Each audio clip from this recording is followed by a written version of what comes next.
Explosions echoed across Tehran as Israel launched fresh airstrikes targeting Iranian military and nuclear installations across the capital city overnight. Iranian air defenses intercepted an Israeli missile south of Tehran, triggering sonic booms and prompting residents to rush into bomb shelters. Multiple explosions were reported in western and northeastern Tehran neighborhoods, including areas near key infrastructure and government buildings. Israel reportedly struck sensitive sites, including Natanz uranium enrichment facility, Tabriz airport, and oil and gas installations across the country. Air raid alerts were issued, and Tehran's Imam Khomeini Airport temporarily suspended flights amid growing fears of expanded Israeli strikes. Iranian authorities confirmed that at least 104 people were killed and 376 injured across multiple regions, including Tehran and East Azerbaijan province. The Iranian Defense Ministry categorized the attacks as deliberate aggression and promised severe punishment against those responsible for violating Iran's sovereignty.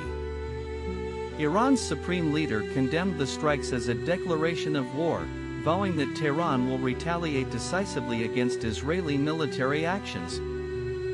Residents in the capital reported infrastructure damage near nuclear sites, with power outages and structural destruction near emergency service zones.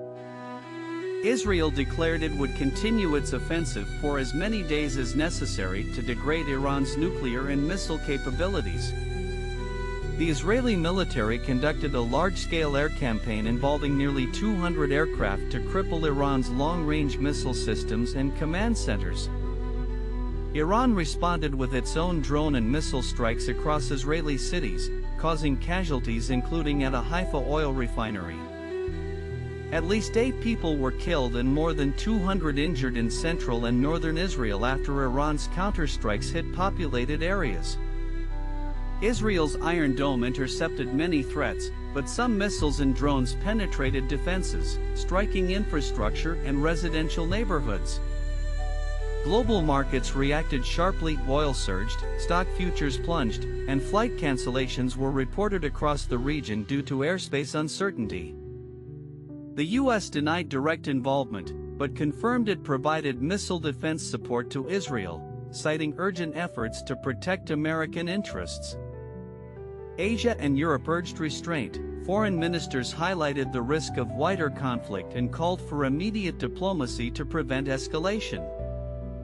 The United Nations scheduled an Emergency Security Council session. Several nations warned that ongoing bombardment could collapse nuclear negotiations. Amid rising fears, public protests erupted in Tehran and other Iranian cities, demanding governmental restraint and national solidarity against foreign aggression. Humanitarian groups warned of civilian suffering, calling for safe zones and medical aid corridors to protect non-combatants trapped in conflict zones. Analysts warn this is the most intense Israel-Iran military confrontation in decades, raising concerns over potential spillover into Lebanon or Syria. Both countries remain on high military alert, with neither showing willingness to stand down before achieving strategic objectives.